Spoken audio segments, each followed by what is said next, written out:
One second அனைவருக்கும் மாலை வணக்கம்.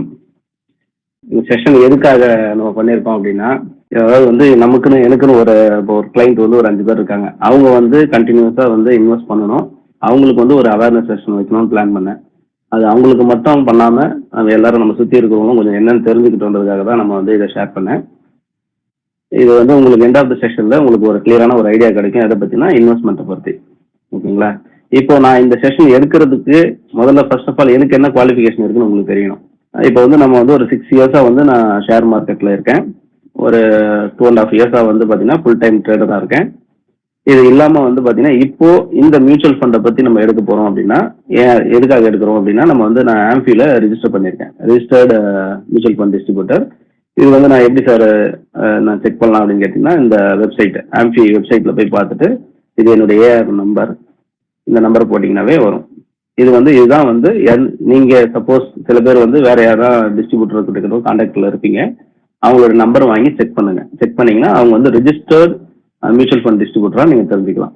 இது இல்லாம நம்ம வந்து ஒரு சேனல் ஸ்டார்ட் பண்ணேன். பட் அதுல ரொம்ப ஆக்டிவா இல்லை. ஒரு நெக்ஸ்ட் மந்த்ல இருந்து ஆக்டிவா இருக்கலாம்னு இருக்கேன். பட் நிறைய கமிட்மெண்ட்னால இந்த சேனல் அப்படியே இருக்கு. நீங்களும் அந்த ஒரு தடவை சர்ச் பண்ணிட்டு உங்களுக்கு இன்ட்ரெஸ்ட் தான், இதுக்கப்புறம் வந்து மியூச்சுவல் ஃபண்ட் ரிலேட்டடாகவும் அதுல வீடியோ போடலான்னு இருக்கேன். நீங்க இன்ட்ரெஸ்ட் இருக்கிறவங்க அதை கொஞ்சம் சப்ஸ்கிரைப் பண்ணி வச்சுக்கோங்க.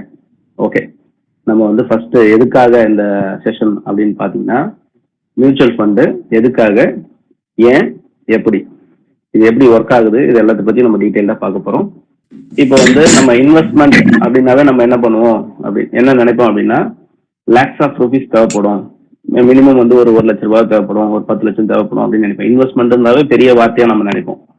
அப்படி கிடையாது. நம்மளுடைய சக்திக்கு 1000 ருபீஸ் இல்ல 500 ருபீஸ்னாலும் அதுவும் இன்வெஸ்ட்மெண்ட் தான். ஓகேங்களா? இதை ஃபர்ஸ்ட் ஆஃப் ஆல் நீங்க புரிஞ்சுக்கணும். நம்ம இன்வெஸ்ட்மெண்ட் பண்ணுங்க அப்படின்னு சொன்னாங்கன்னா நீங்க வந்து உடனே 1,00,000 ரூபாய் போடணுமோ இல்ல 10,000 போடணுமோ அப்படின்னு நினைக்க கூடாது. நீங்க வந்து என்னன்னா ஒரு ஜஸ்ட் ஒரு 500 உங்களால என்ன முடியுமோ அதை வந்து இன்வெஸ்ட்மெண்டா நீங்க கன்சிடர் பண்ணிக்கணும். First what is mutual fund நம்ம பார்க்க போறோம். நான் வந்து ரொம்ப ஷார்ட்டா மேக்ஸிமம் வந்து ஒரு 40 மினிட்ஸ்க்குள்ள கம்ப்ளீட் பண்ணணும்னு நினைக்கிறேன். அதனால வந்து நான் இம்பார்ட்டன்டான நிறைய விஷயம் டீட்டெயில்டா பேசணும்னா நிறைய விஷயம் இருக்கு. அது வந்து ஃபியூச்சர்ல வந்து எவ்வளவு இன்ட்ரெஸ்ட் இருக்குன்றத பொறுத்து வந்து அதாவது வந்து ரெஸ்பான்ஸ் எப்படி இருக்குன்றத பொறுத்து நான் டீட்டெயில்டா எடுக்கிறேன். பட் இப்போ எவ்வளவு ஷார்ட் அண்ட் ஸ்வீட்டா உங்களுக்கு புரிய வைக்க முடியுமோ அதை வந்து நான் ரொம்ப வேகமா முடிக்க ட்ரை பண்றேன். எந்த டவுட்னாலும் நீங்க நோட் பண்ணி வச்சுக்கங்க. எண்ட் ஆஃப் த செஷன்ல நம்ம வந்து கிளியர் பண்ணிக்கலாம். ஓகேங்களா? மியூச்சுவல் ஃபண்ட் இன்வெஸ்ட்மெண்ட் அப்படின்னா என்னன்னா, ஃபார் எக்ஸாம்பிள் வந்து ஒருத்தருக்கு ஒரு 50,000 ரூபாய் தேவைப்படுது. இப்போ 50,000 ரூபாய் என்ன பண்றாங்கன்னா 5 பேர் வந்து பிரிச்சு கொடுக்குறாங்க. 10,000 வந்து 5 பேர் எடுக்கிறாங்க. 5 பேர் வந்து அந்த 50,000 ரூபாய் இப்போ நான் எனக்கு வந்து 50,000 ரூபாய் தேவைப்படுது. ஒரு 5 பேர்கிட்ட இருந்து நான் 10,000 ரூபாய் வாங்கிக்கிறேன். அதை என்ன பண்றேன் அப்படின்னா, ஸ்டாக் மார்க்கெட்ல இன்வெஸ்ட் பண்றேன், பாண்ட்ஸ்ல இன்வெஸ்ட் பண்றேன். பாண்ட்ஸ்னா வந்து கடன் பத்திரம்னு சொல்லுவாங்க. அதுக்கப்புறம் அதர் அசெட் அப்படின்னா கமாடிட்டி அப்படின்னு சொல்லுவாங்க. கமாடிட்டினா இந்த சில்வர், கோல்டு இதெல்லாம் வரும். இப்போ அதுல வந்து இன்வெஸ்ட் பண்றோம். இப்போ அதுல இன்வெஸ்ட் பண்ணிட்டு அதுல வர ப்ராஃபிட் இயர்லி வந்து பாத்தீங்கன்னாக்கா ஒரு 15% வந்து உங்களுக்கு ப்ராஃபிட் வருது அப்படின்னா, எக்ஸாம்பிளுக்கு சொல்றேன், இது எல்லாமே நான் உங்களுக்கு ப்ரூவனா காமிப்பேன். ஓகேங்களா? இப்போ வந்து 15% ப்ராஃபிட் வருது அப்படின்னா, ஒரு ஆளுக்கு நீங்க 10,000 இன்வெஸ்ட் பண்ணிருக்கீங்களா, அதுக்கு வந்து உங்களுக்கு 1,500 இயர் எண்ட்ல வந்து உங்களுக்கு ப்ராஃபிட் ஆயிருக்கும். ஓகேங்களா? இது எக்ஸாம்பிளுக்கு. இப்போ இந்த மியூச்சுவல் ஃபண்ட் நான் இது எதுக்காக ஆரம்பிச்சாங்க அப்படின்னு பாத்தீங்கன்னா, நம்மள மாதிரி காமன் பீப்புளும் லாஸ் பண்ணாம இன்வெஸ்ட் பண்ணணுன்றதுக்காக ஆரம்பிச்சதுதான் இது. ஓகேங்களா?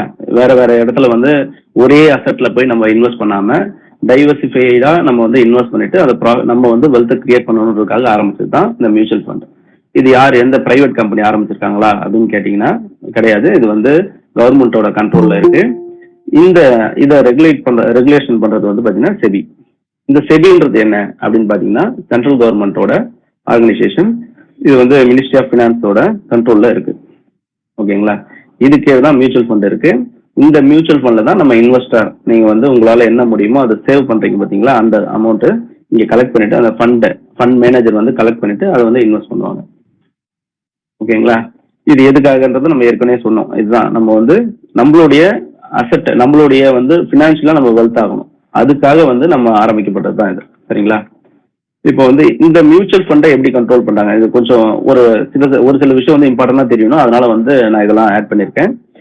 இந்த மியூச்சுவல் ஃபண்டு வந்து யார் ரெகுலேட் பண்றாங்க அப்படின்னு பாத்தீங்கன்னா செபி. நம்ம ஏற்கனவே பார்த்துட்டோம். இந்த செபிக்கு தான் வந்து பாத்தீங்கன்னா ஆம்ஃபி அப்படின்னு இருக்கு. நான் இதுதான் வந்து இதில் தான் நம்ம ரெஜிஸ்டர் பண்ணிருக்கோம். அந்த டிஸ்ட்ரிபியூட்டர் நம்ம இதில் ரெஜிஸ்டர் பண்ணிருக்கோம்னா இந்த ஆம்ஃபில தான்.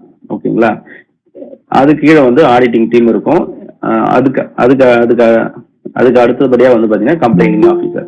இது என்ன ஆக்சுவலா செபியோட ரூல்ஸ் என்ன அப்படின்னா, இப்போ ஃபார் எக்ஸாம்பிள் வந்து நம்ம போலீஸ் ஸ்டேஷன் இருக்கு. அவங்க வந்து லா அண்ட் ஆர்டர்ல ஏதாச்சும் இஷ்யூனா நம்ம என்ன பண்றோம், போலீஸ் ஸ்டேஷன்ல போறோம் பாத்தீங்களா? அதே மாதிரி இங்க பினான்சியல் ரிலேட்டடா ஏதாச்சும் இஷ்யூ அப்படின்னா நம்ம வந்து செபி கிட்ட போகணும். அப்ப இதை ரெகுலேட் பண்றது யாருன்னா செபி, கவர்மெண்ட் ஆர்கனைசேஷன். நம்ம எப்படி போலீஸ் வந்து கவர்மெண்ட் ஆர்கனைசேஷனோ அதே மாதிரி செபி. ஓகேங்களா? அடுத்து உங்களுக்கு என்ன ஆக்சுவலா இந்த செஷனை ரெக்கார்ட் பண்றீங்களா? பண்ணிட்டு இருக்கேன் சார். Okay sir. அந்த செஷன் ரெக்கார்ட் செஷன் உங்களுக்கு கிடைக்கும்ல? நான் அதான் ரெக்கார்ட் போட்டிருக்கேன் சார். கிளியரா இருந்ததுன்னா நான் ஷேர் பண்ணுவேன் சார். அதான் யூடியூப்லேயே போடலான்னு இருக்கேன். பார்க்கலாம் sir. Okay okay okay thanks. இப்போ வந்து நீங்க உங்களுக்கு இந்த இடத்துல ஒரு சில பேர் வந்து ஏற்கனவே ஸ்டாக் மார்க்கெட்ல இன்வெஸ்ட் பண்ணிருப்பீங்க, ஷேர் வாங்கி வச்சிருப்பீங்க. அவங்களுக்கு என்ன டவுட் இருக்குன்னா, நான் ஏன் மியூச்சுவல் ஃபண்ட்ல போடணும், நான் ஸ்டாக்ல போடலாமே அப்படின்னு இருக்கும்.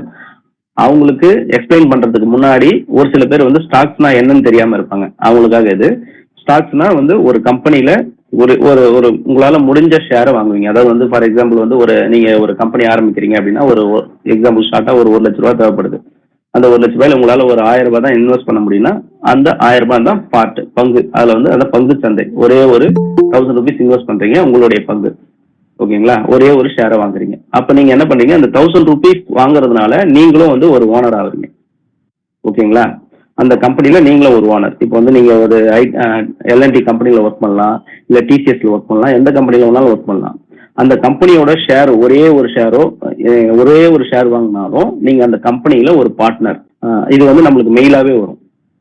அப்போ அதனால எனக்கு என்ன பெனிஃபிட் அப்படின்னு கேட்டீங்கன்னா, உங்களுக்கு வந்து ஓட்டிங் ரைட்ஸ் இருக்கும். அதாவது வந்து அந்த போர்ட் ஆஃப் டைரக்டர் ஏதோ சரியில்லை அப்படின்னாலும் நீங்க அதுக்கான ஓட்டிங் நடக்கும். அப்ப நீங்க ஓட் பண்றதுக்கான ரைட்ஸ் இருக்கு உங்களுக்கு. அதே மாதிரி நீங்க ஒரே ஒரு ஷேர் வாங்கியிருக்கீங்களா, இப்போ ஃபார் எக்ஸாம்பிள் டிசிஎஸ் ஷேர் வாங்கியிருக்கீங்க அப்படின்னா அவங்க டிவிடெண்ட் அனௌன்ஸ் பண்ணாங்கன்னா நேரா உங்க அக்கௌண்ட்லயே கிரெடிட் ஆகும் இந்த டிவிடெண்ட் அமௌண்ட். ஓகேங்களா? அதே மாதிரி கேபிட்டல் கெயின் அப்படின்றது என்ன அப்படின்னா, ஃபார் எக்ஸாம்பிள் வந்து தங்கம், கோல்டு எடுத்துக்கங்க.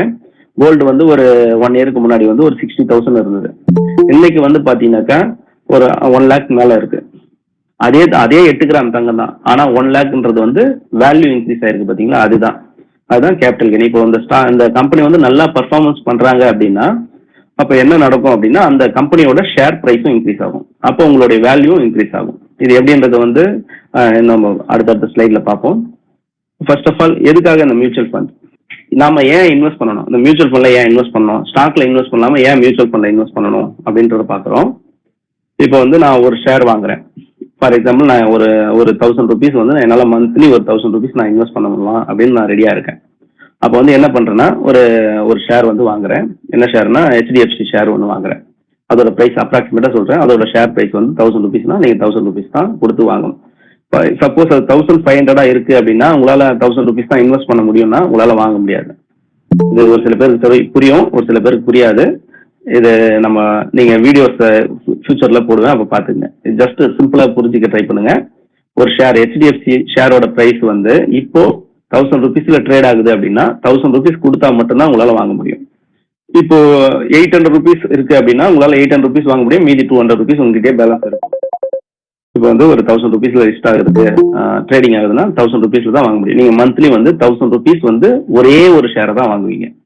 இப்போ இந்த இடத்துல வந்து மியூச்சுவல் ஃபண்ட்ல பாத்தீங்கன்னா அதே 1000 ருபீஸ் நான் இன்வெஸ்ட் பண்றேன் அப்படின்னா minimum 30. Thank you for inviting me. Thank you. Okay sir, thank you sir. இப்போ வந்து பாத்தீங்கன்னாக்கா நீங்க மியூச்சுவல் ஃபண்ட்ல 1000 ருபீஸ் இன்வெஸ்ட் பண்றீங்க அப்படின்னா மோர் தென் 30 ஸ்டாக்ஸ், அதே 1000 ருபீஸை 30 ஸ்டாக்ஸ்ல இன்வெஸ்ட் பண்ணுவாங்க. நீங்க இந்த இடத்துல உங்களுக்கு ஒரு டவுட் வரும், ஏன் இந்த இடத்துல வந்து 1000 ஒரு ஸ்டாக்ல 1000 இங்க வந்து 30 ஸ்டாக்ஸ்ல எப்படி பண்ணுவாங்க அப்படின்னா, இவங்க வந்து மியூச்சுவல் ஃபண்ட்ன்றது வந்து கலெக்ட் பண்றாங்க. 10 பேர்கிட்ட காசு கலெக்ட் பண்ணாங்கன்னா 10,000 ஆகும். அப்ப 10,000 வந்து பிரிச்சு எந்தெந்த ஸ்டாக்ல வாங்க முடியுமோ அது மாதிரி டைவர்சிஃபைடா வந்து வாங்குவாங்க. இப்போ வந்து இது எப்படி டைவர்சிஃபைடு அப்படின்றத வந்து நான் ஜஸ்ட் ஒரு எக்ஸாம்பிள் காமிக்கிறேன். இப்போ சார் அப்போ நான் ஃபண்டு வந்து நேராவே வாங்கலாம் இல்லையா, நான் ஏன் வந்து ஒரு டிஸ்ட்ரிபியூட்டர் கிட்ட போயிட்டு வாங்கணும் அப்படின்னு நினைப்பீங்க. இப்போ வந்து ஒரு ஃபண்டு எடுத்தீங்க அப்படின்னா இப்போ இது மாதிரி நிறைய ஃபண்ட் இருக்கு. இங்க பாருங்க கீழே பாருங்க. இதுலயும் வந்து இந்த ஸ்கிரீன் விசிபிளா இருக்குன்னு நினைக்கிறேன். ஈக்விட்டி, டைரக்ட் ஈக்விட்டி, இதுலயும் ஹைபிரிட் இருக்கு.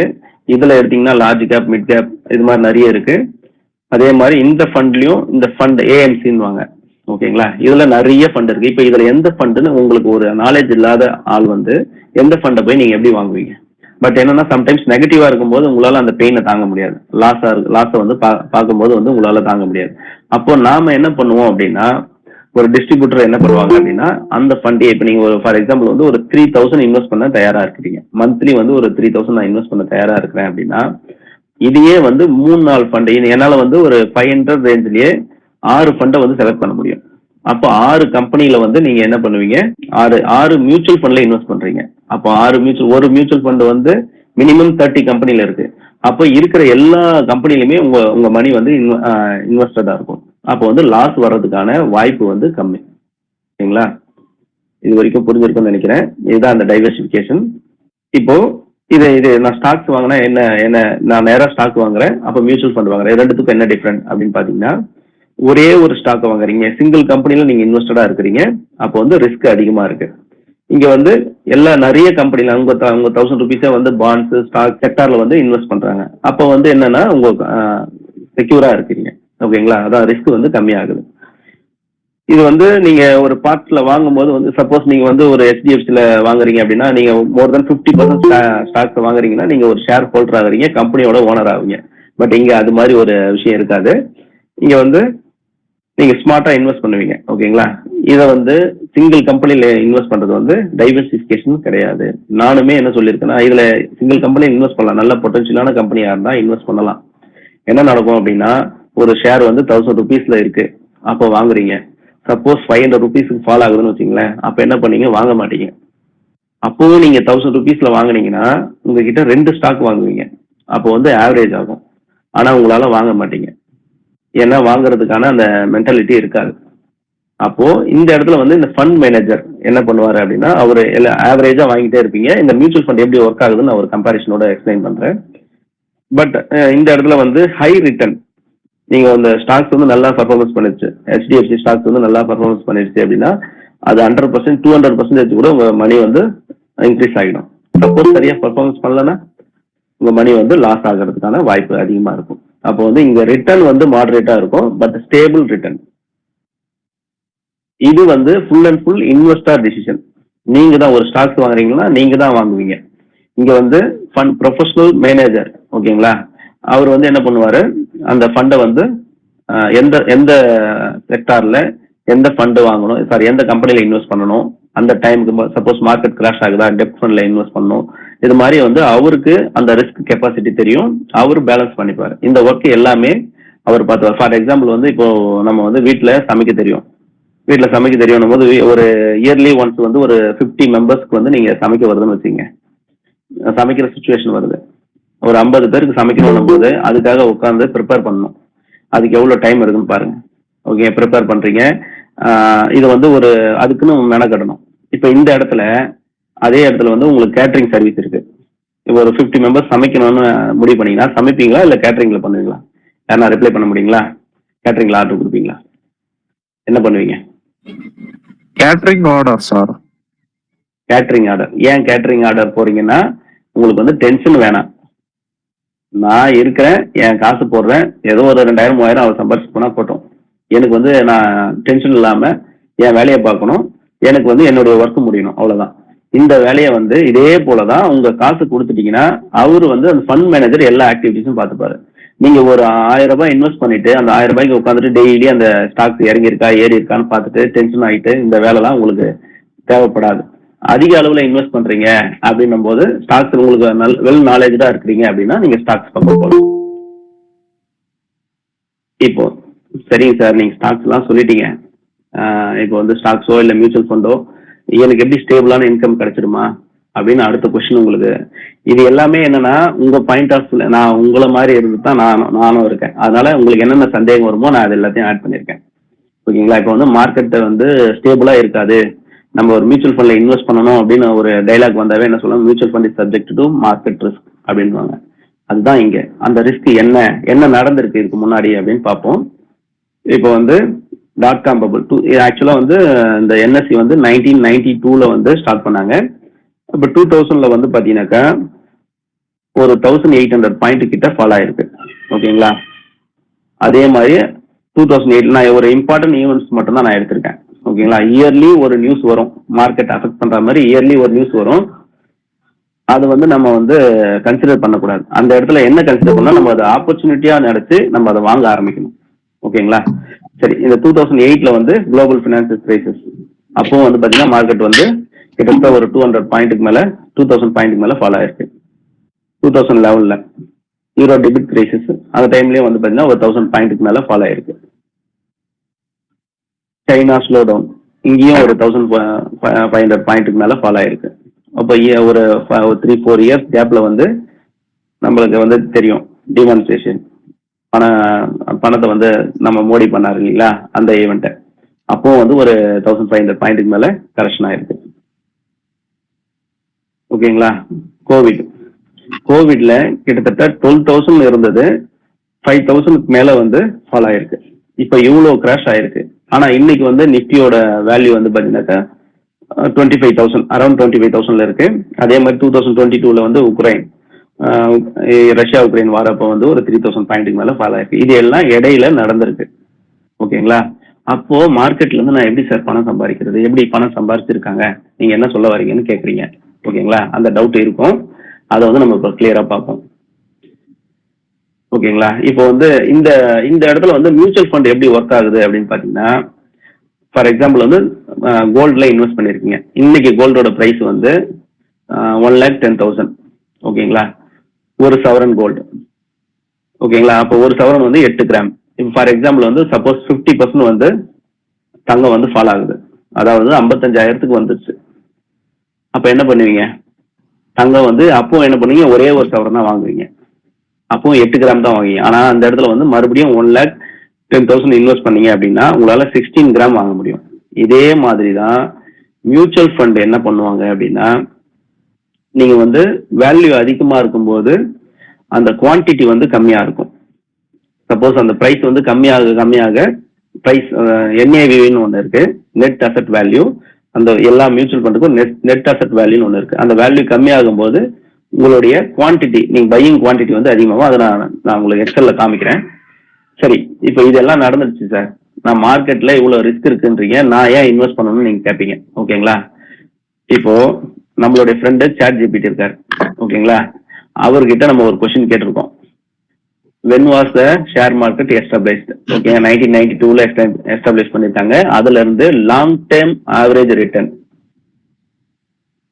இந்த பாயிண்ட் பாருங்க, லாங் டேர்ம் ஆவரேஜ் ரிட்டர்ன் வந்து 12 to 14% ஆனுவலி இருக்கு அப்படின்றாங்க. ஓகேங்களா? வித் டிவிடெண்டோட ஆட் பண்ணீங்க அப்படின்னா 13 to 15%. இது சும்மா ChatGPT ஏதாச்சும் ஒன்று சொல்லும், நான் இது எப்படி நம்புறது? அடுத்த கொஸ்டின். ஓகேங்களா? அதுக்கான ஆன்சர் வந்து கண்டுபிடிக்கணும் அப்படின்னா நமக்கு இந்த மீனிங் தெரியணும். இது ஜஸ்ட் ஒரு கால்குலேஷன், ஒரு 2-3 ஸ்லைட் மட்டும் ஒரு கால்குலேஷன் இருக்கும், நான் மட்டும் எக்ஸ்பிளைன் பண்றேன். ஓகேங்களா? நமக்கு எல்லாருக்கும் EPSனா அது இல்லை, எடப்பாடி பழனிசாமி இல்லை. இங்க வந்து ஏர்னிங் பர் ஷேர். ஓகேங்களா? ஒரு ஷேர் வந்து 1 இயர்ல எவ்வளவு ப்ராஃபிட் பண்ணிருக்கு அப்படின்றது. ஓகேங்களா? இது வந்து எக்ஸாம்பிளோட பார்ப்போம். ஃபார் எக்ஸாம்பிள் வந்து ஒரு ஷாப்ல வந்து நீங்க இன்வெஸ்ட் பண்ண போறீங்க, ஒரு 200 rupees கொடுத்து ஒரு ஷாப் வாங்குறீங்க. ஓகேங்களா? இயரோட எண்ட்ல அது வந்து ப்ராஃபிட் வந்து 20 rupees கொடுத்துருக்கு. அப்போ how many years to recover 200 rupees? எத்தனை வருஷம் எடுக்கும்னு பாத்தீங்கன்னா 10 years. கரெக்டுங்களா? இது என்ன சொல்ல வரேன் அப்படின்னா, நீங்க வந்து காசை போடுறீங்க, உங்க காசு அமௌண்ட் அதே அளவுக்கு கிடைக்க எத்தனை வருஷம் ஆகுதுன்னா 10 வருஷம் ஆகுது. இதேதான் இது நமக்கு தெரிஞ்சுக்கணும். அது வந்து அதோட வேல்யூ வந்து PE அப்படின்னு சொல்றோம். அப்ப இந்த 20ன்றது என்னன்னா 1 இயர்ல நீங்க இன்வெஸ்ட் பண்ண காசுக்கு எவ்வளவு ரிட்டர்ன் கிடைச்சிருக்கு, ஏர்னிங் பர் ஷேர். ஓகேங்களா? புரியுதா பாருங்க. இதுதான் வந்து நம்ம அடுத்த கொஸ்டின் கேட்கிறோம். அப்ப நிஃப்டி வந்து எவ்வளவு PE கொடுத்துருக்கு ஒரு அப்படின்னு கேட்கிறோம். அது வந்து ஆவரேஜா என்ன கொடுத்துருக்கு அப்படின்னு பாத்தீங்கன்னா 22%. 22 ஒரு நம்பர் கொடுத்துருக்கு. இது என்னன்றதை நம்ம அடுத்த ஸ்லைட்ல பார்க்கலாம். இப்போ EPS, earning per share, index value divide by P/E. ஒரு சின்ன கால்குலேஷனா ரொம்ப டீப்பா எடுத்து வேணா ட்ரை டு அண்டர்ஸ்டாண்ட். ஓகேங்களா? இப்போ நிஃப்டியோட வேல்யூ வந்து 25,600 இருக்கிறதா எடுத்துக்கங்க. அப்போ நம்ம இந்த PE 22ன்றது எங்க இருந்து எடுத்தோம்னா அந்த சாட் ஜிபிடில ஏற்கனவே கொடுத்த வேல்யூ தான். ஓகேங்களா? அந்த வேல்யூ போடுறோம். அப்போ ஒரு வருஷத்துல அந்த ஷேர் வந்து எவ்வளவு வருது, ஆவரேஜா அந்த நிஃப்டியோட ஷேர் வந்து எவ்வளவு பெர்ஃபார்மன்ஸ் பண்ணுது அப்படின்னா, ஒரே நிமிஷம் ஒருத்தர் மட்டும் அட்மிட் பண்ணிட்டு வந்துடுறேன். சரி, ஓகே, சாரி. இப்போ வந்து பாத்தீங்கன்னாக்கா அந்த ஏர்னிங் பர் ஷேர் ஒரு இயர்ல அந்த நிஃப்டியோட இண்டெக்ஸ்ல இருக்கிற ஸ்டாக்ஸ் மொத்தமா சேர்த்தீங்கன்னா எவ்வளோ ஒரு இயர்ல ரிட்டர்ன் கொடுக்குதுன்னா 1145 rupees. ஓகேங்களா? இது எப்படி சார் நான் நம்புறது? ஓகேங்களா? இப்போ இண்டெக்ஸ் வேல்யூ இந்த வேல்யூ ஏர்னிங் பர் ஷேரோட இந்த 22 மல்டிப்ளை பண்ணோம்னா அந்த இண்டெக்ஸோட வேல்யூ கிடைக்குது. சரிங்களா? இப்போ நம்ம ஒரு ஏர்னிங் பர் ஷேர் எல்லாம் பார்த்துருக்கோம். ஓகேங்களா? அப்ராக்சிமேட்டா யாராச்சும் சொல்ல முடியுங்களா ஒரு அடுத்த 5 வருஷத்துல நிஃப்டியோட வேல்யூ என்னவா இருக்கும்ட்டு? என்னவா? ஜஸ்ட் ஒரு கெஸ் பண்ணுங்க. இப்போ வந்து 25,000 இருக்கு. அடுத்த 5 வருஷத்துல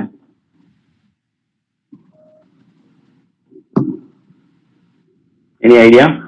சரி, இது 45,000 அப்படின்றது வந்து யார் கொடுத்துருக்கா அப்படின்னா சாட் ஜிபிடி கொடுத்துருக்கு. நான் அதை காமிக்கிறேன். சரி, நம்ம இப்போ வந்து எந்த இடத்துல இன்வெஸ்ட் பண்ணலாம்? இப்போ நிறைய பேர் என்ன, இப்போ இருக்கிற மென்டாலிட்டி வந்து என்னன்னா, நிறைய பேருக்கு வந்து மார்க்கெட் கரெக்ஷன் ஆகுது. ட்ரம்ப் வந்து அப்பப்போ அந்த டேரிஃப் ஏற்றுறாரு இறக்குறாரு, அதனால வந்து மார்க்கெட் கரெக்ஷன் ஆக போகுது. அப்போ கரெக்ஷன் ஆனா இன்வெஸ்ட் பண்ணலான்னு இருப்பாங்க. சில பேர் வந்து இப்பவே இன்வெஸ்ட் பண்ணலான்னு இருக்காங்க. அவங்க 2 பேருக்குமான ஐடியா வந்து நம்ம இப்போ சொல்ல போறோம். அவங்க வந்து ஒரு தெளிவான ஒரு முடிவு எடுக்கலாம். இப்போ இந்த அடுத்த ஸ்லைட்ல பாத்தீங்கன்னா இப்போ வந்து பாத்தீங்கன்னா இது 45,000. இந்த 45,000 வந்து நான் இங்க இருந்தா எடுத்திருக்கேன். அப்ராக்சிமேட் ப்ரொஜெக்டட் வேல்யூ நிஃப்டி 50 45,000ல இருந்து 51,000 கிட்ட இருக்கும் அப்படின்றது வந்து கொடுத்துருக்கு. இது எதை வச்சு கொடுத்துருக்கு அப்படின்னு பாத்தீங்கன்னா, நான் உங்களுக்கு இது வரைக்கும் ஓரளவுக்கு பார்த்தவங்க இதை நல்லா கவனிங்க. இது எல்லாமே நான் கால்குலேட் பண்ணி வச்சிருக்கேன். ஏன்னா உங்களுக்கு கால்குலேட் பண்ணும்போது டைம் ஆகுன்றதுக்காக இது கால்குலேட் பண்ணி வச்சிருக்கேன். இப்போ இண்டெக்ஸ் இன் 2025 நிஃப்டி, இது வந்து சார்ட். ஆக்சுவலா இதுக்கு முன்னாடி நடந்த விஷயத்த வந்து சார்ட்டா ரெக்கார்ட் ஆகும். இப்போ வந்து இந்த 2025ல இந்த க்ளோஸ் ஆனது வந்து 26,159 rupees. ஓகேங்களா?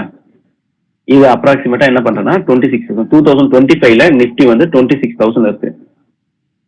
இது எதுக்காக நம்ம இது சொல்ல வரேன் அப்படின்னா, அடுத்த 5 வருஷத்துல வந்து நிஃப்டி வந்து 45,000 இருக்கும்ன்றது வந்து சாட் ஜிபிடி சொல்லிருக்கு.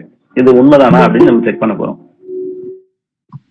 இப்போ இண்டெக்ஸோட வேல்யூ வந்து 2025 26,000 நம்ம ஏற்கனவே பார்த்திருக்கோம் பாத்தீங்களா? இதுக்குதான் அந்த இபிஎஸ் சொன்னது. ஏர்ன் பர் ஷேர் வந்து ஒரு வருஷத்துக்கு 1238 rupees. ஓகேங்களா? பியோட வேல்யூ 20 இன்ஸ்டெட் ஆஃப் அது வந்து நம்ம ஆவரேஜா அந்த நிஃப்டியோட பிஇ வேல்யூ வந்து 22 காமிச்சது. நான் வந்து எதுக்கு ரொம்ப எக்ஸசைஸா எடுத்துக்காம நான் என்ன பண்றேன் 21 எடுத்துக்கிறேன். ஓகேங்களா? 21 எடுத்திருக்கேன். இப்போ அடுத்த 2026ல இப்போ இயர்லி வந்து எவ்வளவு நிஃப்டி இன்க்ரீஸ் ஆகிறதா சொல்லியிருக்காங்க அப்படின்னா 12 to 15%. நான் அவ்வளவு கூட எடுத்துக்கல. நான் வரும் 10% இயர்லி 10% வந்து growth ஆகிறதா நான் நினைச்சுக்கிறேன். ஓகேங்களா? அப்ப 10,000 இன்க்ரீஸ் ஆச்சுன்னா இந்த வேல்யூல இந்த 1238ல 10% இன்க்ரீஸ் பண்றேன். 10% இன்க்ரீஸ் பண்ணனா உங்களுக்கு வந்து 1362 rupees. ஓகேங்களா? இதோட இதை மல்டிப்ளை பண்ணா இண்டெக்ஸ் வேல்யூ நிஃப்டி 2026ல 28,000 போறதுக்கான வாய்ப்பு இருக்கு. ஓகேங்களா? அடுத்தபடியா 2027ல மறுபடியும் நான் 10% இன்க்ரீஸ் பண்றேன். 10% எப்படி இன்க்ரீஸ் பண்ணா இந்த வேல்யூல 10% 136. ஓகேங்களா? அதோட வேல்யூ வந்து டோட்டலா ஆட் பண்ணீங்கன்னா இந்த 136 இதை ஆட் பண்ணும்போது 1498 rupees. அப்போ 2027ல 31,000 போறதுக்கான வாய்ப்பு இருக்கு. இதே மாதிரி 10% தான் நான் ஆட் பண்றேன். ஓகேங்களா? 2028ல 34% போறதுக்கான வாய்ப்பு இருக்கு.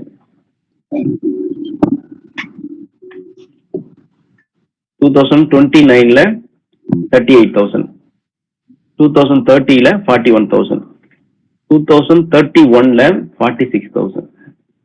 இந்த வேல்யூ தான் நிஃப்டி கொடுத்துருக்கு. சார் இது வந்து நடக்க போற விஷயம், நான் இதை எப்படி ஏத்துக்க முடியும், நீங்க அடுத்தது சந்தேகம் வரும். இப்போ இதுக்கு வந்து நான் இப்போ இது 10% இன்க்ரீஸ் ஆனதுனால இந்த வேல்யூ வந்திருக்கு. அப்போ லாஸ்ட் இயர் என்ன நடந்திருக்கும், 2024 என்ன நடந்திருக்குன்னா 10% கம்மியா இருந்திருக்கணும், கரெக்டுங்களா? அப்போ இந்த வேல்யூல 10% கம்மி பண்றேன். கம்மி பண்ணும்போது 2024ல 23,000 இருந்திருக்கணும். இதே மாதிரி 10% தான் கம்மி பண்ணும்போது 2020ல 15,000ல இருந்திருக்கு நிப்டி. ஓகேங்களா? இது எல்லாமே ஒரு 5 வருஷம் பேக் டெஸ்ட் எல்லாமே எடுத்து வச்சிருக்கேன் உங்களுக்கு புரியறதுக்காக.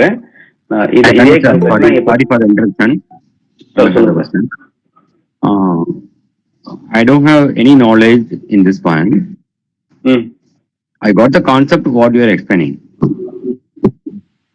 ஜஸ்ட் சார், இப்போ நான் என்ன எக்ஸ்பிளைன் பண்ணிட்டு இருக்கேன் அப்படின்னா, நிப்டி வந்து இயர்லி 10% இன்க்ரீஸ் ஆகிறதா சாட் ஜிபிடி ஆக்சுவலா 11 to 14% இன்க்ரீஸ் ஆகுதா சொல்றாங்க. ஓகேங்களா? அது உண்மையா இல்லையான்றதை நான் ப்ரூவ் பண்றேன். ஓகேங்களா? அதுதான் first agenda. The question is, a tool something is there. Okay. Okay. You are explaining the best. Okay. But the only one question is, how can I believe? Yeah, that is I am explaining, sir. Yeah, sir, if in 2025 Nifty is 26,000, you are believing, right? Okay, 2025 yes, Nifty is 26,000, correct? Yeah. But the same thing is LIC is also there. Sir, they have to invest something like that. Sir, I will complete, sir. After that, I will explain, sir. Okay? Yeah. Don't mind. First of all, I will explain fully. Okay? Okay. Sorry for that. Okay, sir. Thank you. இப்போ வந்து இந்த இடத்துல வந்து 2026ல வந்து 2025ல 26,000 இருக்கு. அடுத்த 5 வருஷத்துல எவ்வளவு இருக்கும் அப்படின்னு சாட் ஜிபிடி சொல்லியிருக்குன்னா 46,000 இருக்கும்னு சொல்லியிருக்கு.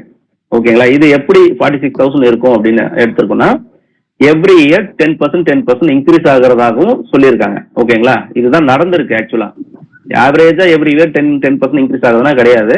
அது என்னன்றதை நான் சொல்றேன். ஓகேங்களா? இப்போ எண்ட் ஆஃப் த இயர் 2031ல 46,000 போயிருக்கு, வரதுக்கான வாய்ப்பு இருக்கு. சரிங்களா? அப்போ இதே மாதிரி 10% இன்க்ரீஸ் ஆகிதான் 46,000 போகுது.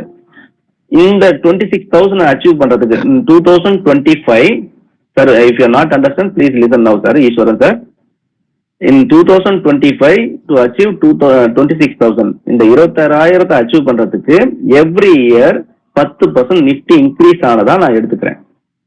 ஓகேங்களா? அப்போ 2024ல அப்ப இந்த வேல்யூல 10% நான் டிக்ரீஸ் பண்றேன்.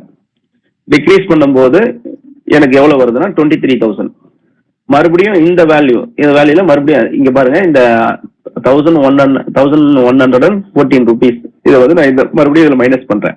2023ல 10% கம்மி பண்றேன். மறுபடியும் 22ல 10% கம்மி பண்றேன். 2020ல 15,000 இருக்கு. இதே மாதிரி 10% கம்மி பண்ணிட்டு வந்திருக்கேன். ஓகேங்களா? இப்ப நீங்க கேட்டதுக்கு நான் ப்ரூவ் பண்றேன் சார். 2020ல நான் கால்குலேஷன்ல எதுவும் தப்பு பண்ணலன்னு நினைக்கிறேன். நீங்க ஒரு தடவை பாத்துங்க, வேணா ஸ்கிரீன்ஷாட் எடுத்து செக் பண்ணிக்கிங்க சார், யார் வேணாலும். ஓகேங்களா? இதுதான் ப்ரூவன். 2020ல நிப்டி வந்து அரௌண்ட் 15,000. ஓகேங்களா? செக் பண்ணுவோம். 2020ல இப்போ வந்து 14,000 கிட்ட இருக்கு. ஓகேங்களா? அதே மாதிரி 2015ல 9,000, 2015ல 8,000. ஓகேங்களா? 8,250 இந்த சைட்ல பாத்தீங்கன்னா தெரியும். ஓகேங்களா? இந்த பிளாக் இது மேக்சிமம் வந்து 9,000 வரைக்கும் போயிட்டு இங்க வந்திருக்கு. ஓகேங்களா? அடுத்தபடியா மறுபடியும் 2010ல 5,000, அரௌண்ட் 5,000. 2010ல அரௌண்ட் 5,000. ஓகேங்களா? 6,000ல இருந்து 5,000 இருந்து 6,000 ரேஞ்சில் இருக்கு. இது மாதிரி நீங்க செக் பண்ணீங்கன்னாவே 2005ல 3,000, அரௌண்ட் 3,000. 2005ல 3,000, அரௌண்ட் 3,000. ஓகேங்களா? 2,800. இந்த வேல்யூ எக்ஸாக்டா வந்திருக்குங்களா? அப்ராக்சிமேட்லி. அப்போ 10% இன்க்ரீஸ் ஆகுறதுன்றது வந்து சார்ட்ல இன்க்ரீஸ் ஆயிருக்கு. ஓகேங்களா? இதேதான் இது வந்து ப்ரூவன். அப்போ வந்து நம்ம வந்து ரிட்டர்ன் வந்து இதுல எவ்வளவு இருக்கு, ஆவரேஜா இருக்குன்னா மினிமம் 10% இருக்கு. அப்படின்றத வந்து சொல்றாங்க. நீங்க அடுத்த கொஸ்டின் வந்து நான் வந்து நீங்க என்ன பண்ணுவீங்கன்னா ஸ்டாக்ஸ்ல சொல்லுவீங்க சார், ஸ்டாக்ஸ் வந்து இதே மாதிரி 10% இன்க்ரீஸ் ஆயிருக்கா அப்படின்னு கேட்டீங்கன்னா ஒரு சில ஸ்டாக் 10% இன்க்ரீஸ் ஆயிருக்காது. அது வந்து நீங்க சப்போஸ் இன்வெஸ்ட் பண்ணிருப்பீங்க, ஒரே ஒரு ஸ்டாக் நம்பியிருப்பீங்க.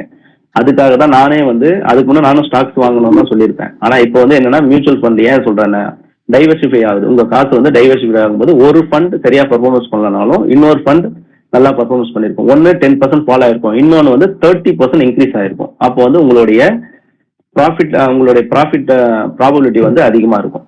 ஓகேங்களா?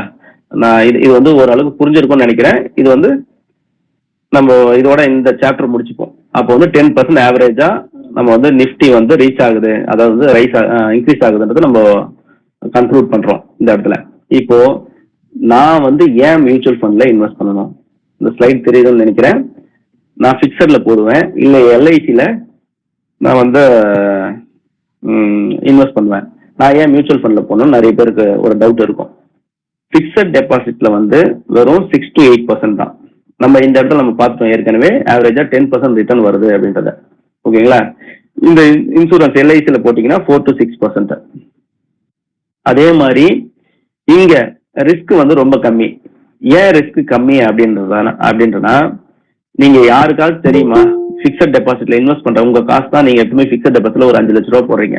அந்த 5 லட்ச ரூபா எதுல இருந்து ரிட்டர்ன் வருதுன்னு தெரியுமா? வெறும் லோன் கொடுக்கறதுல இருந்து மட்டும்தான் வருதா? யாருக்கு பர்சனல் லோன் கொடுத்தாங்கன்னு தெரியுமா? அதே மாதிரி எல்ஐசி எடுத்துக்கங்க, எப்படி அவங்க ரெவன்யூ ஜென்ரேட் பண்ணாங்கன்னு உங்களுக்கு தேவையே இல்லை. ஏன்னா இங்கதான் நீங்க அக்ரிமெண்ட், உங்களுக்கும் அந்த பேங்க்குக்கும் உள்ள அக்ரிமெண்ட். நான் எதை பத்தியும் கவலைப்பட மாட்டேன், எனக்கு பிக்சடா இந்த ரிட்டர்னை கொடுத்துரு. இதுதான் நம்ம ரிஸ்க் எடுக்க நம்ம தயாராக இல்லாத ஒரு இடம். அதே இந்த மியூச்சுவல் ஃபண்ட்ல வந்து பாத்தீங்கன்னாக்கா தெளிவாகவும் இதுக்கு உங்க பணம் எதுல இன்வெஸ்ட் பண்றாங்க, எவ்வளவு % இன்வெஸ்ட் பண்றாங்கன்றதையும் இருக்கும். நான் அதை எக்ஸ்பிளைன் பண்றேன் உங்களுக்கு அடுத்த ஸ்லைட்ல. இதுதான் மெயின் கான்செப்ட். நான் அப்போ பிக்சர்ல போடவே கூடாதான்னு கேட்டீங்கன்னா நீங்க பிக்சர்லயும் போடலாம். இப்போ ஃபார் எக்ஸாம்பிள் வந்து நீங்க ஒரு அடுத்த 2 இயர்ஸ்க்குள்ள உங்களுக்கு ஏதோ ஒரு கமிட்மெண்ட் மணி இருக்கு, ஒரு 1 lakh rupees 2 lakh rupees இருக்கு, அதை வந்து நான் மியூச்சுவல் ஃபண்ட்ல போடலாம்னா தேவையில்லை. இது லாங் டேர்ம்ல மினிமம் 3 இயர்ஸ்க்கு வந்து நீங்க அதை வந்து டச் பண்ணக்கூடாது, கமிட்மெண்ட்ல இருக்கக்கூடாது. அப்போ 2 இயர்ஸ் இருக்குது சார், நான் என்ன பண்ணலாம்னா இது மாதிரி பிக்சட் டெபாசிட்ல போடலாம், இல்ல பாண்ட்ல வாங்கலாம். மியூச்சுவல் ஃபண்ட்லயே டெப்ட் ஃபண்ட்னு ஒன்று இருக்கு, அதுல வாங்கலாம். அதில் வாங்கினாலும் அது ஷுவர் ரிட்டர்ன் 5%ல இருந்து 6% வரைக்கும் ஷுவர் ரிட்டர்ன் இருக்கு. ஓகேங்களா? இதுல எதுவும் டவுட் இருக்காதுன்னு நினைக்கிறேன். அடுத்தபடியா நான் வந்து லேண்ட்ல போடலாம்ல, நான் ஏன் மியூச்சுவல் ஃபண்ட்ல போடணும்? லேண்ட்லயும் அதே தான். நீங்க வந்து ரிஸ்க் வந்து கம்மி, உங்க பணம் வந்து செக்யூரா இருக்கிறதா நினைப்பீங்க. பட் நீங்க விற்கணும்னு போறீங்கன்னு வச்சுக்கோங்க, விற்க போகும்போது உடனே உங்ககிட்ட காசாக்க முடியாது. ஓகேங்களா? அப்போ ஒரு புரோக்கரை தேடணும், அதுக்கான அந்த ரிஜிஸ்ட்ரேஷன் செலவு, இது எல்லாமே இருக்கு. ஆனா இந்த இடத்துல வந்து வேணும்னும் போது நீங்க உடனே வித்ரா போட்டுக்கலாம். சார் இதோட ரிட்டர்ன்லாம் எப்படி சார்? நான் எல்லாமே கால்குலேஷன் வச்சிருக்கேன், உங்களுக்கு காமிக்கிறேன். இப்போ வந்து இதுதான் மெயின் கான்செப்ட். நான் இன்னும் ஒரு 10 மினிட்ஸ்ல முடிக்கிறதுக்காக கொஞ்சம் ஃபாஸ்டா மூவ் பண்றேன். இப்போ வந்து திங்க் பிஃபோர் இன்வெஸ்ட். நம்ம நார்மலா என்ன பண்ணுவோம்னா மேக்ஸிமம் நீங்க ஜாயின் பண்ணி இருக்கிறவங்களே நிறைய பேர் என்ன பண்ணுவீங்கன்னா ஒரு போஸ்ட் ஆஃபீஸ்ல எவ்ரி மந்த் ஒரு 1000 or 2000 போட்டிருப்பீங்க. ஓகேங்களா? கண்டிப்பா 15 இயர்ஸ் மினிமம். ஏன்னா ஒரு குழந்தை பிறந்து ஒரு 18 இயர்ஸ் வரைக்கும் நீங்க பிக்சரா எடுக்க முடியாது. ஓகேங்களா? அப்போ 15 இயர்ஸ் போட்டிருப்பீங்க. 15 இயர்ஸ் போட்டீங்க அப்படின்னா உங்களோட ரிட்டர்ன் வந்து எவ்வளவு இருக்கு அப்படின்னு பாத்தீங்கன்னா 15 இயர்ஸ்க்கு அப்புறம் டபுளா இருக்கு. இது கால்குலேஷன் தான். அப்ராக்சிமேட் பிக்சர்ல வந்து post office return interest rate வந்து 7%. அதே 7% தான் நம்ம கால்குலேட் பண்ணிருக்கோம். அடுத்த 15 வருஷம் நீங்க ஒரு 2000 எவ்ரி மந்த் போட்டுக்கிட்டே வந்தீங்கன்னா 15 இயர்ஸ் கழிச்சு உங்களுடைய நீங்க எவ்வளவு இன்வெஸ்ட் பண்ணிருப்பீங்கன்னா 3,60,000 இன்வெஸ்ட் பண்ணிருப்பீங்க. உங்களுக்கு ரிட்டர்ன் வந்து ஆல்மோஸ்ட் டபுளா இருக்கும். நீங்க வந்து ஹாப்பியா இருப்பீங்க. ஓகேங்களா? இந்த ஹாப்பியை நம்ம செக் பண்ணுவோம். இன் போஸ்ட் ஆஃபீஸ் இன்வெஸ்ட்மெண்ட் இது வந்து நான் இது லைவாவே காமிக்கிறேன். இது டைம் இருந்தாலும் நான் காமிக்கிறேன். இது வந்து நீங்க என்ஜே வெல்த்ல இன்வெஸ்ட்மெண்ட், என்ஜே வெல்த்னு ஒரு .com இது இருக்கு, வெப்சைட் இருக்கு, அதுல போய் சர்ச் பண்ணீங்கன்னா உங்களுக்கு கிடைக்கும். இதுல மந்த்லி இன்வெஸ்ட்மெண்ட் 2000 நான் இங்க போட்டிருக்கேன். அந்த வேல்யூ வந்து 2000 இங்கே என்ட்ரி பண்ணிருக்கேன். 15 இயர்ஸ் 7% ரிட்டர்ன், அதே ஆல்மோஸ்ட் டபுள் ஆகுதுங்களா? இதுதான் கரெக்டா போட்டிருக்குன்னா வேல்யூ எதுவும் சேஞ்ச் ஆகலையே. இப்போ அதே மாதிரி சப்போஸ் நான் 18 இயர்ஸ், இப்போ நீங்க சப்போஸ் நீங்க இன்வெஸ்ட் பண்ணி ஒரு 15 வருஷம் ஆயிருக்குன்னா நீங்க வித்ரா பண்ணாம இன்னும் ஒரு 3 வருஷம் கடந்தீங்க, அப்படி எக்ஸ்டெண்ட் பண்ணீங்க அப்படின்னா அதோட ரிட்டர்ன் வந்து எக்ஸ்ட்ரா ஒரு 2 lakhs வருது. இங்க பாருங்க, 6 lakhsல இருந்து 8 lakhs இருக்கு. அந்த இயர், ஏன்னா இது பவர் ஆஃப் காம்பவுண்டிங். ஓகேங்களா? இப்போ இதே போஸ்ட் ஆஃபீஸ்ல போட்டிருக்கீங்க உங்களோட 15 இயர்ஸ் 7% ரிட்டர்ன் 6,000. இந்த இடத்துல வந்து மியூச்சுவல் ஃபண்ட்ல போட்டுட்டீங்கன்னா அதே 15 இயர்ஸ் நான் 12% 13% போடல, 11%. ஆக்சுவலா வந்து செபியே என்ன சொல்லியிருக்காங்கன்னா நீங்க மியூச்சுவல் ஃபண்ட் எல்லாமே வந்து இயர்லி மேக்ஸிமம் ரிட்டர்ன் வந்து கஸ்டமருக்கு சொல்றது வந்து 12% தான் சொல்லணும்னு சொல்லியிருக்காங்க. ஆனா இங்க வந்து நம்ம வந்து 11% தான் நம்ம எடுத்திருக்கோம். அப்ப 11% எடுக்கும் போதே உங்களோட ரிட்டர்ன் வந்து எவ்வளவு இருக்கு பாருங்க. அப்போ நீங்க வந்து 18 இயர்ஸ் இன்வெஸ்ட் பண்ணாதான் இங்க 8 lakhs வரும். ஆனா இங்க 3 இயர்ஸ் வந்து முன்னாடியே வருது இது மியூச்சுவல் ஃபண்ட்ல. ஓகேங்களா? அடுத்தபடியா மறுபடியும் 18 இயர்ஸ் நான் இன்வெஸ்ட் பண்ணிருக்கேன் போஸ்ட் ஆபீஸ்ல 7% ரிட்டர்ன் 8,000. இங்க நீங்க 18 இயர்ஸ் இன்வெஸ்ட் பண்ணிருந்தீங்க அப்படின்னா இங்க 12 lakh rupees. சார் இதெல்லாம் சும்மா ஏதோ காமிக்கிறீங்கன்னு நினைக்க வேணாம், நான் வெப்சைட்ல லைவாவே காமிக்கிறேன். இன்னும் டைம் இருந்ததுன்னா ஒரு 5 minutesல. ஓகேங்களா? சரி, இப்போ நம்ம இத பத்தி நம்ம பார்த்துட்டோம். என்னமா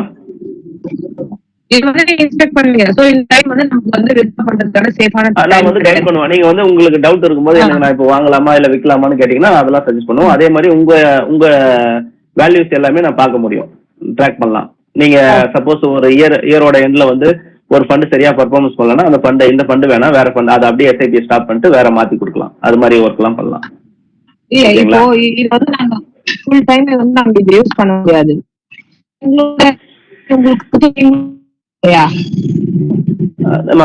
சத்யா ஏதோ முடிச்சிட்டோமா? முடிச்சிட்டு பிறகு நான் எல்லாமே டவுட் கிளியர் பண்ணுறேன். இன்னும் ஒரு 5 minutes தான். ஓகேங்களா?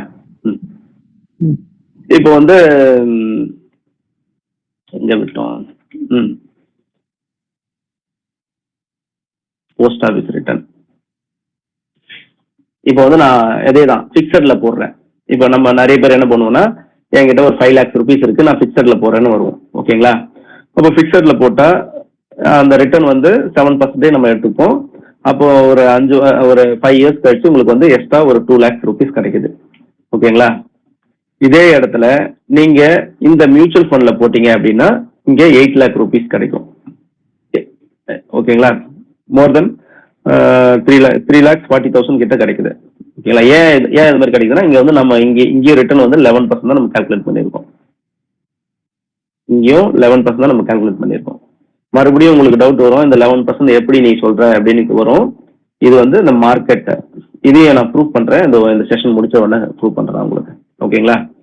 அடுத்தபடியா வந்து பாத்தீங்கன்னாக்கா இதே நீங்க அந்த 10 இயர்ஸ் 5 இயர்ஸ்க்கு பதிலாக 10 இயர்ஸா இன்வெஸ்ட் பண்ணிருந்தீங்கன்னா உங்களோட கேபிட்டல் ஆல்மோஸ்ட் டபுள் ஆகுது.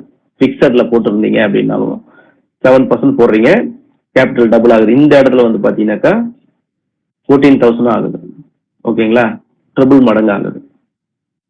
ஏன்னா இதுதான் power of compounding. Sorry, 1 second. Almost end of the ஸ்லைடுக்கு வந்துட்டோம். இப்போ இதுதான் இப்போ லேண்ட்ல சில பேர் வந்து லேண்ட்ல இன்வெஸ்ட் பண்ணுவாங்க. சில பேர் வந்து லேண்ட்ல இன்வெஸ்ட் பண்ணுவாங்க. அந்த லேண்ட் ஃபார் எக்ஸாம்பிள் வந்து நீங்க ஒரு square bit. Could you please share that PPT?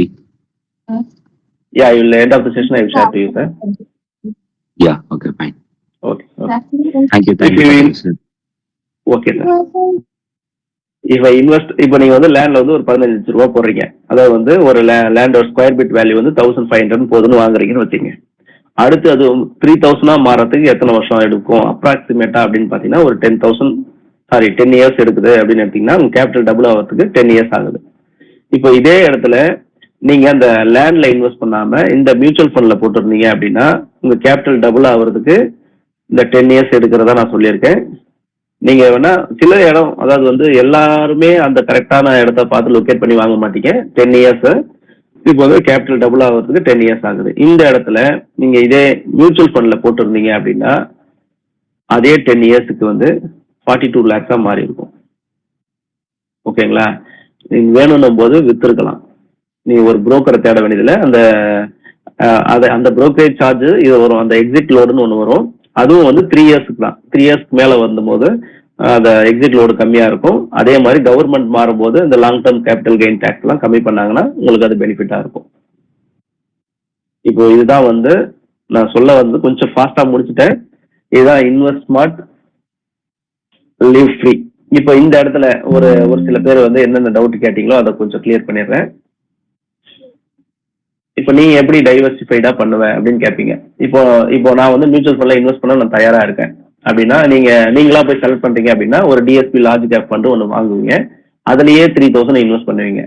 இந்த இடத்துல நான் என்ன பண்ணுவேன்னா ஒரு 3-4 ஃபண்ட் சஜஸ்ட் பண்ணிட்டு தனித்தனியா பிரிச்சு அந்த அந்த 3000 வந்து பாத்தீங்கன்னா 6 ஃபண்ட்ல போடுவோம். சரிங்க சார், இந்த 6 ஃபண்ட்ல போறீங்க ரைட்டு. என்ன பண்றாங்க, இது வந்து எந்த போஸ்ட் ஆபீஸோ இல்ல பேங்கோ காமிக்காது அவங்க பணத்தை வந்து எதுல போடுறாங்க அப்படின்றத. ஆனா இந்த ஷேர் மார்க்கெட்ல இந்த மியூச்சுவல் ஃபண்ட்ல நீங்க எந்த செக்டார் பேங்க்ல எவ்வளவு பர்சன்ட், இப்ப நீங்க இந்த 3 ஃபண்டை செலக்ட் பண்ணி போட்டிருக்கீங்க அப்படின்னா இங்க கொடுத்துருக்கு பாத்தீங்களா, இந்த 3 ஃபண்ட் நான் சஜஸ்ட் பண்ணிருக்கேன். இந்த 3 ஃபண்டை வந்து நீங்க இன்வெஸ்ட் பண்ணிருக்கீங்க அப்படின்னா உங்களுடைய பணம் வந்து எங்க போட்டிருப்பாங்க அப்படின்னா பேங்க்ல வந்து 13%, ஐடில வந்து 9%. இது மாதிரி நிறைய பிரிச்சு போடுறாங்க. ஓகேங்களா? இப்போ இது மாதிரி போடும்போது ஒரு ஸ்டாக், இப்போ வந்து இன்ஃபோசிஸ் கம்பெனி எடுத்துங்க, இந்த கம்பெனி லாஸ் ஆகுது அப்படின்னாலும் இன்னொரு கம்பெனி வந்து பேங்கிங் HDFC கம்பெனி ப்ராஃபிட் பண்ணும். அப்போ உங்களுடைய பணம் வந்து செக்யூரா இருக்கும். ஓகேங்களா? அதே மாதிரி இதோட ரிட்டர்ன் 1 இயர் இங்க பாருங்க, இந்த இடத்துல உங்களுக்கு தெரியும் 1 இயர்ல வந்து நெகட்டிவ் ரிட்டர்ன் வர்றதுக்கு எவ்வளவு வாய்ப்பு இருக்கு அப்படின்னு கேட்டீங்கன்னா 2.96%. ஆனா 3 வருஷம் நீங்க கண்டினியூஸா இன்வெஸ்ட் பண்ணிருந்தீங்க அப்படின்னா ஷூரா வந்து உங்களுக்கு லாஸ் வராது அப்படின்றதுதான் இதோட வியூ. புரியும்னு நினைக்கிறேன். இது எப்படி சார் ஒர்க் அவுட் ஆகுது அப்படின்னா அந்த வேல்யூஸ் வெயிட் இதுதான் எக்ஸாம்பிளுக்கு வந்து SBI காண்டா நீங்க எந்த ஃபண்ட் வேணாலும் எடுத்துக்கங்க. இதோட எக்ஸல் ஷீட்டை டெவலப் பண்ணிங்க. ஃபார் எக்ஸாம்பிள் வந்து நான் இந்த SBI கான்ட்ரா ஃபண்ட்ல நான் 2010ல இருந்து நான் இன்வெஸ்ட் பண்ணிட்டு வரேன். ஓகேங்களா? இது NAV வேல்யூ. அப்போ ஃபார் எக்ஸாம்பிள் கோல்டு 1 கிராம் வந்து இப்போ ஒரு 14,000 இருக்கு இல்லையா, அதே மாதிரி இது வந்து 56 ருபீஸ். 56 ருபீஸ் கொடுத்து ஒரு வாங்குறீங்க. இப்போ இதோட பிரைஸ் வந்து ஒரு 3 ரூபா கம்மி ஆகுது, இங்க யூனிட் அதிகமாகுது. இப்போ வந்து 2010ல இருந்து நீங்க இப்போ இது ஆக்சுவலா வந்து இதுதான் மெயின் அஜெண்டா. யாரெல்லாம் நம்ம கிட்ட கிளைண்டா இருக்கீங்களோ ப்ளீஸ் இதை வந்து கொஞ்சம் கவனமா பாத்துக்குங்க. இதுதான் நான் சொல்ல வந்தேன். இதுக்காக தான் இந்த செஷன் ஆக்சுவலா எடுக்கிறது. இப்போ வந்து நீங்க 2010ல இருக்கிறீங்க, 56 ருபீஸ் NAV வேல்யூ இருக்கு. ஏன்னா டெய்லி எடுத்து NAV செக் பண்ணக்கூடாது, அதுக்காக சொல்றது.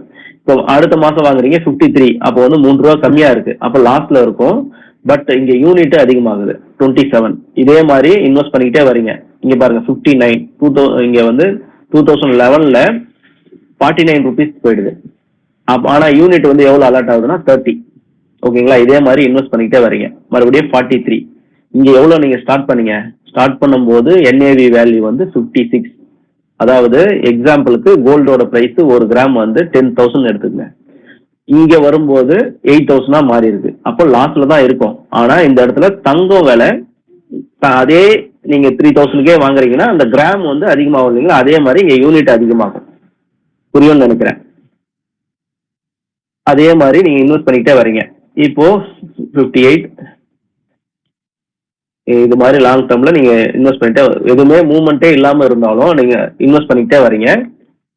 இப்போ 80, இப்போ ஒரு டைம்ல வந்து 14ல இருந்து குரோத் ஆக ஆரம்பிச்சு. இந்த இடத்துல பாருங்க 80 ருபீஸ் இருக்கும்போது இங்க யூனிட் அசைன் ஆகுறது 18, ஒன்லி 18 தான் அசைன் ஆகுது. வேல்யூ ஏறும்போது யூனிட் கம்மி ஆகும். இதுதான் கான்செப்ட். இப்போ இது மாதிரி இப்போ மறுபடியும் 40, 80 இது மாதிரி இன்க்ரீஸ் ஆகிட்டே வருது. ஓகேங்களா? 100. இப்போ என்ன நினைப்போம், இங்க இருந்து 100 இங்க வரும்போது என்ன ஒரு பெயின் இருக்குன்னா, நீங்க ஒரு 2010ல ஆரம்பிக்கிறீங்க, 2020ல மறுபடியும் 73க்கு வந்தது. இடையில வந்து எவ்வளவு ப்ராஃபிட்டை பார்த்துருப்பீங்க. 122 ருபீஸ் போனது மறுபடியும் 73 ருபீஸுக்கு வந்திருக்கு. இப்ப பார்க்கும்போது உங்களுக்கு ஒரு பெயின் இருக்கும், ஐயோ நம்ம காசு போச்சுடா அப்படின்னு நினைப்போம். அப்படி கிடையாது. இந்த இடத்துல வந்து நம்ம சீப்பா ஆக நம்ம வாங்கணும். அந்த SIP எந்த இடத்துல ஸ்டாப் பண்ணக்கூடாது. அப்படி கண்டினியூஸா நீங்க இன்வெஸ்ட் பண்ணிக்கிட்டே வந்தீங்கன்னா அதுக்கப்புறம் பாருங்க, இதுதான் கான்செப்ட். அப்ப கண்டினியூஸா இன்வெஸ்ட் பண்ணோம்னா அதோட பிரைஸ் இன்க்ரீஸ் ஆகுது. இப்ப பாருங்க இந்த ஜனவரி மந்த்ல அரௌண்ட் 400 ருபீஸ். ஆனா எத்தனை யூனிட் அலாட் ஆகுது பாருங்க, ஒன்லி 4 யூனிட். நீங்க ஆரம்பிக்கும் போது எத்தனை யூனிட்ல ஆரம்பிச்சீங்கன்னா 26 யூனிட். அப்போ அமௌண்ட் இன்வெஸ்டட் இந்த அதாவது வந்து அரௌண்ட் 2,89,000. ஆனா நம்மளுக்கு ரிட்டர்ன் கிடைக்கிறது வந்து பாத்தீங்கன்னாக்கா top up amount, return current value, total growth இங்க பாருங்க 9 lakhs rupees. இது இந்த ஃபண்ட் வந்து ஆக்சுவலா இது எதுவும் நான் டேட்டா வந்து டைரக்டா டவுன்லோட் பண்ணேன். இது எதுவும் டைம் இருக்காதுன்றதுக்காக நான் டவுன்லோட் பண்ணேன். 15% ரிட்டர்ன் கொடுத்துருக்கு. ஓகேங்களா? இது மாதிரி நீங்க எந்த ஃபண்ட் வேணாலும் கம்பேர் பண்ணிக்கலாம். இதுல இருந்து என்ன சொல்ல வரேன் அப்படின்னா, எதுக்காக இந்த செஷன் அப்படின்னா, நீங்க வந்து இன்வெஸ்ட் பண்ணணும்னு நினைக்கிறீங்க அப்படின்னா உங்களுடைய கெப்பாசிட்டி உங்களுக்கு தான் தெரியும். ஒரு 10,000 உங்களால மந்த்லி ஏதோ ஒரு திருமணத்துக்கோ இல்ல வந்து பசங்களோட படிப்புக்காகவோ எதுக்கோ சேவ் பண்ண தயாரா இருக்கிறீங்க அப்படின்னா, ஒரே ஒரு அசெட்ல இன்வெஸ்ட் பண்ணாம அதை பார்ட்டா பிரிச்சு, ஒன்னு வந்து பிக்சட்ல, ஒன்னு போஸ்ட் ஆபீஸ்ல, இன்னொன்னு மியூச்சுவல், இந்த பக்கமும் இன்வெஸ்ட் பண்ண நீங்க உங்களை தயார்படுத்திக்கங்க. என்கிட்ட தான் நான் பண்ணணும்னு நான் சொல்லல. உங்களுக்கு தெரிஞ்ச வேற ஏதாச்சும் ஃப்ரெண்ட் சர்க்கிள் வேற யாராச்சும் பண்ணாலும் பண்ணிக்கங்க. ஆனா இந்த சைட்ல கொஞ்சம் பிளான் பண்ணுங்க. அது வந்து உங்க வந்து பினான்சியலா உங்களை இம்ப்ரூவ் பண்றதுக்கு நல்லா இருக்கும்ன்றது என்னுடைய சஜஷன். இது ஃபர்தரா இது ரிலேட்டடா ஏதாச்சும் குவரி இருக்குன்னா கேளுங்க. இதுதான் இந்த செஷன். நான் சொல்ல வந்தது முடிச்சுட்டு நினைக்கிறேன். ஏதாச்சும் டவுட் இருந்தா கேட்கலாம். வேற நீங்க வந்து பேஷண்டா இவ்வளவு நேரம் கேட்டதுக்கு ரொம்ப நன்றி. ஒர்க் ஏதாச்சும் இருக்குன்னா நீங்க வந்து எக்ஸிட் பண்ணிட்டு போலாம். Thank you all my dear friends. யாருக்குன்னா டவுட் இருக்குங்களா?